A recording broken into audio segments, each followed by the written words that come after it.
Welcome to day 203 of our Be a Better You annual challenge. Today we're talking about NLP and how it impacts our mental health and well-being. If you are looking for immediate change, immediate transformation, NLP could be the answer for you. It is, first we're going to talk about what it is, then we're going to talk about what it's used for. We'll talk about the 5 key or core components of NLP, and I'll share a couple people's examples and then how you can apply it to your everyday life and use it as a tool in your toolbox to create the life that you want, which is what this challenge is all about, right? Living our purpose, being a better version of ourselves, continually improving throughout our lifetime and enjoying the journey along the way. What the heck is NLP? NLP is a methodology. It's a psychological methodology, an approach that was developed by Richard Bandler and John Grinder in the 1970s and became very popular. I learned it from Tony Robbins.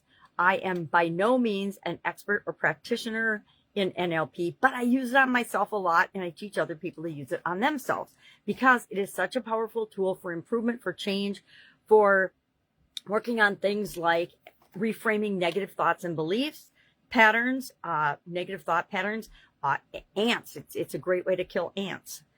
It helps us to improve our communication skills, overcome phobias and anxieties. I think that's one of how Tony Robbins actually became famous, was by going on live TV in the 1980s for sure, and curing people of their different phobias, fear of snake, fear of flying, fear of anything.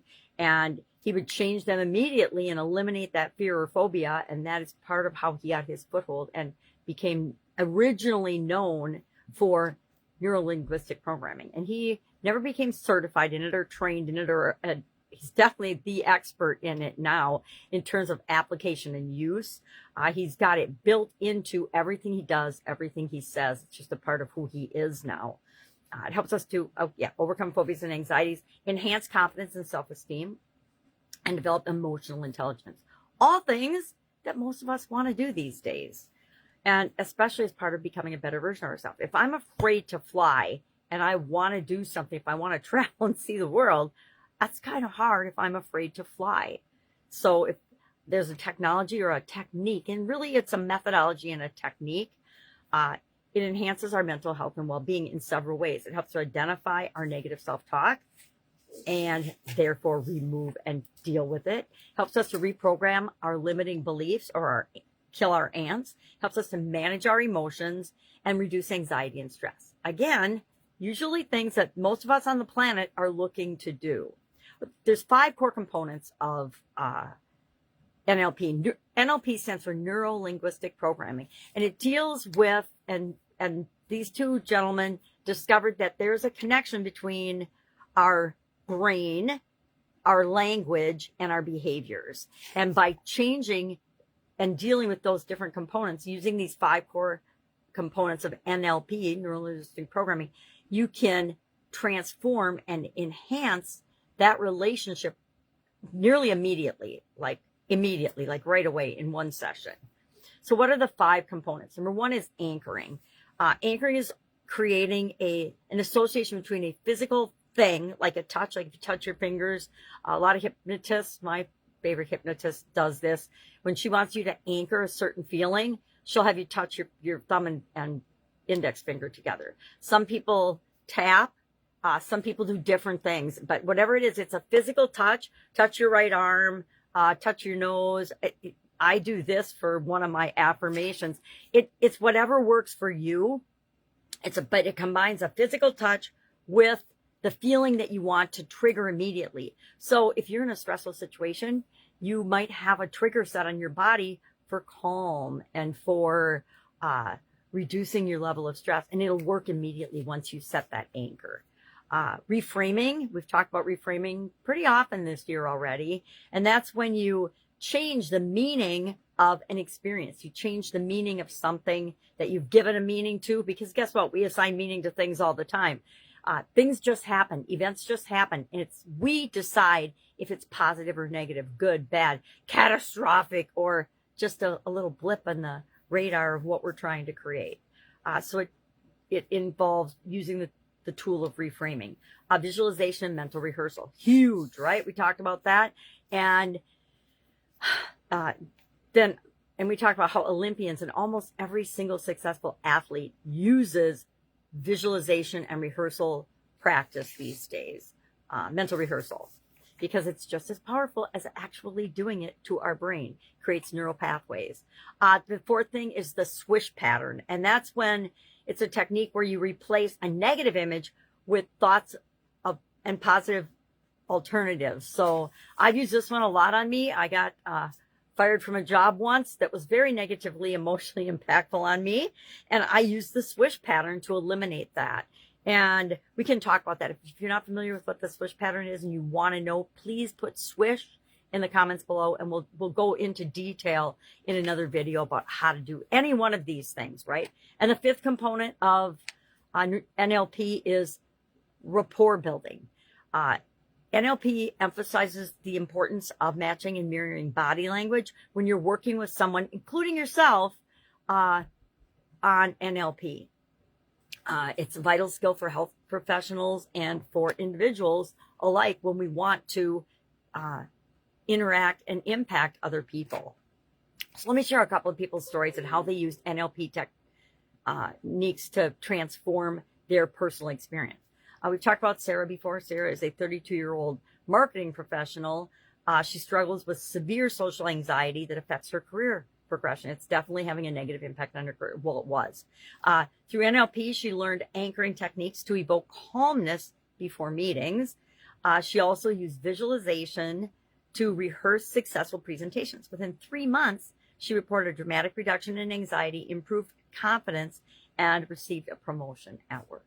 I also want to talk about Emma. Emma needed and used and got help with NLP because of her need to manage her emotional triggers. She was a 28-year-old teacher who faced emotional burnout and frequent stress triggers in her job at school. Education isn't the way it used to be.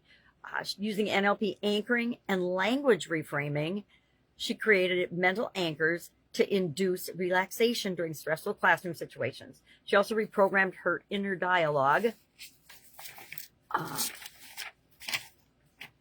from "I can't handle this," and I can definitely relate to that one, to "I am resourceful and calm." Within weeks, Emma reported improved emotional control, higher job satisfaction, and stronger well-being. So oftentimes when you have an NLP session or use NLP strategies and components on yourself, you will notice a change almost immediately. So how do we go about incorporating NLP into our daily lives? Here's some of the ways I do it, as well as ways that you could think about doing it.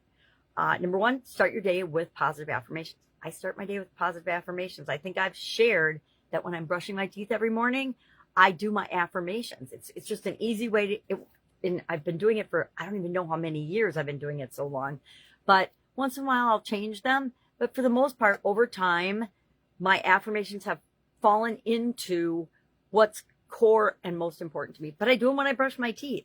So start your day with affirmations, positive affirmations.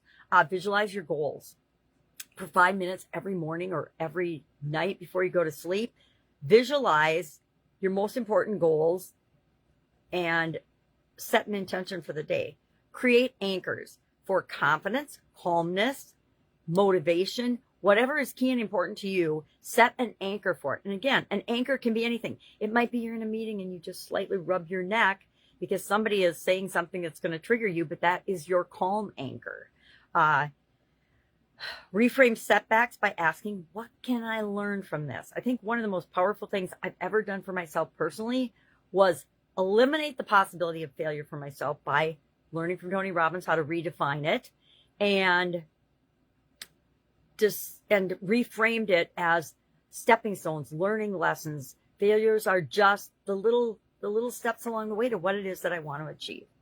Model successful behavior by observing and adopting strategies from people that you admire.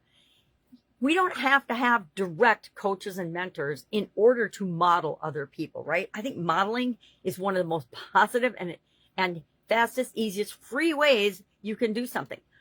Find out more about people you admire and how they did it. I think part of the basis of NLP is that There are proven strategies, and if something worked for one person or for someone else that you admire, it can work for you too. If you model their language, their behaviors, their beliefs, their actions, etc., you can get similar results in your life if that's what you want. So if you want to be a great parent, pay attention to how great parents behave and act and model that. If you want to be a great business owner, pay attention to how awesome business owners run their businesses, what they think, what they do, what their habits are, etc., and model the ones that feel right to you. If it feels right to you, then it's right for you. If it doesn't feel right for you, if it's icky feeling to you, then it's not right for you. So just don't do that thing or have that belief.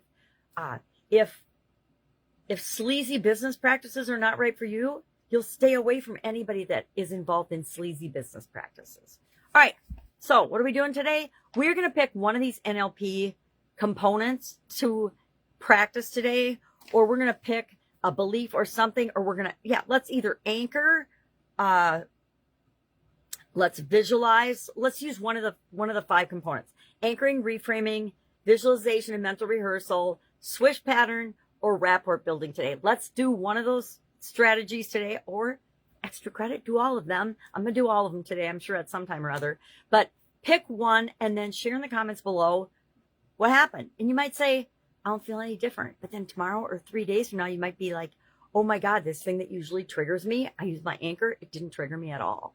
You know, your boss comes in and starts bitching and whining and moaning and complaining. That might be a trigger for you. Well, what's the way to be calm in that stressful situation? There's so many ways that you can build anchors into your behavior naturally. Other people won't even notice. All right. Any questions about this? Hit me up and ask. This is a huge topic that people spend years practicing and learning. So if it's the first time you've heard of it, just get excited and curious about it and continue to learn a little bit more and a little bit more and a little bit more, and figure out ways that you can use it in not only your mental health and well-being, but in other areas and aspects of your life as well. All right. Have an awesome day, and I'll, of course, be with you tomorrow.